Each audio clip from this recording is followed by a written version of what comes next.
South Africa is top among 30 countries surveyed, showing the biggest pattern of mismatched workers across the employment spectrum.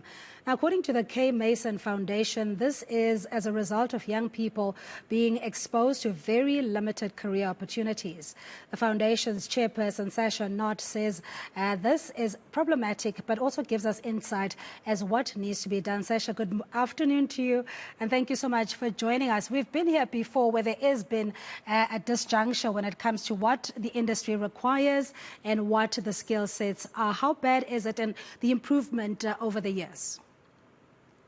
Yes, so we see that with South Africa, we're over 50% skills mismatch, which is a huge concern.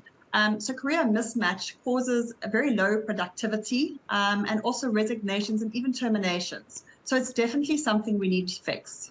And this starts obviously not only from your high school level, but it is tertiary level, perhaps even career guidance, where there isn't an assessment or an adequate assessment of what the natural inherent skills are of a particular learner and guide them in the career that they would best thrive in. Do you think that's largely the problem? Yes, and also, you think of the youth, they're not really shown the right or all the careers. Everybody shows you the data and the technology because that's where the skills gap currently is. But they don't always look at the lesser known careers. There's farmers, we've recently had a careers day where we even showed that there's jobs in space that you could do. So people need to be able to teach learners and the youth that there's not just one career that you have to get stuck into. Yeah, talk us through maybe the role of your FET colleges, particularly those who are not academically inclined to either do medicine, law, or even become mathematicians, and whether that in itself is a adequate feeding mode, as it were, to close the skills gap. So look, education is obviously crucial. It's crucial in everything that we do. But the education needs to be a little bit wider in that we need to give the youth insights into what they can do with their career and how they can obviously look at not just, there's not just being a lawyer or being a doctor. You can look at so many other careers. And if a career doesn't suit you, that you are able to change your career. You don't have to feel that you only have one skill, that you have to stay in that forever. Yeah, we'll come to the statistics, the opportunities, best international practices, but the role of the support structure, not only from your educators, guardians, your parents as well, in identifying what a child inherently does naturally well, which they are passionate about, as opposed to trying to rear them into a career that of our choice as parents. Speak us through that.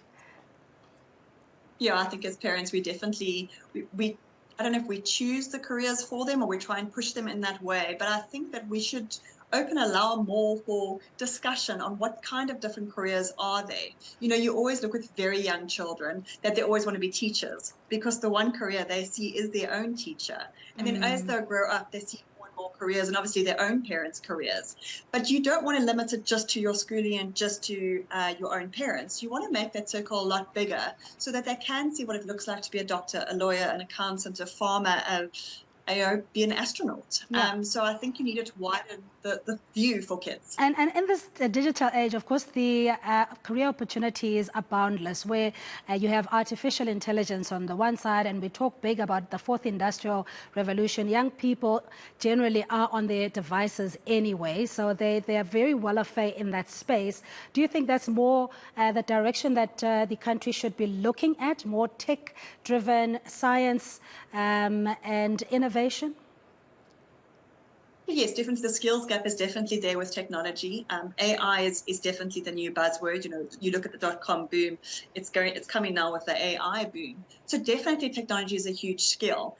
But we want to be able to tell the youth that if you're not technically, that's not the way you want to go, that there's other career options, that you can widen that. And when you, like you were saying now, if you look at their strengths and their skills, you allow them to see so much more so that they become more engaged and make more informed decisions about their career. That technology will always be part of it, but what else could you add to it? Yeah, you were talking about the high staff turnover or resignations, etc., especially of Gen Z or the millennials, because they either they don't have as many responsibilities. They can change and pivot their careers on a whim.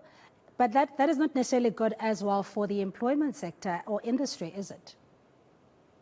Yes, you need staff to stay into the sector for long enough to be able to gain that experience. And as those new generations come up, they don't have the old. And there's definitely that stereotype of older people generally stay longer, younger people stay shorter because they're not looking for the gold watch, as we probably say to it. But we do need some loyalty within when you are in your career. And yes, you can change it. You need to show a loyalty factor to that corporation that has hired you. And I think that's a very strong point that we need to teach learners and the youth, that loyalty is a big part of your career. All right, Sasha, we really appreciate your time and your patience this afternoon. Speaking to us there is Sasha Knott from the K. Mason Foundation, saying that out of 30 countries that South Africa was surveyed against, we came up tops, or amongst many countries that have a mismatch when it comes to skills, competence, and the relevant experience for industry.